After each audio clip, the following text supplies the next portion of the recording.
This exercise pattern is named after the person who inspired me to use it.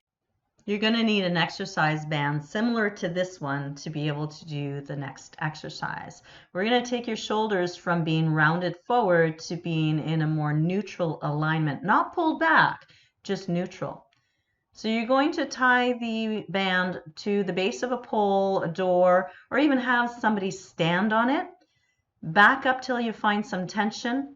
Front leg is going to be the same leg as the arm that's involved. The hand stays low. Rotate your torso, and your arm follows the rotation of the torso. Your arm is not creating the rotation. It is just following the rotation of your torso.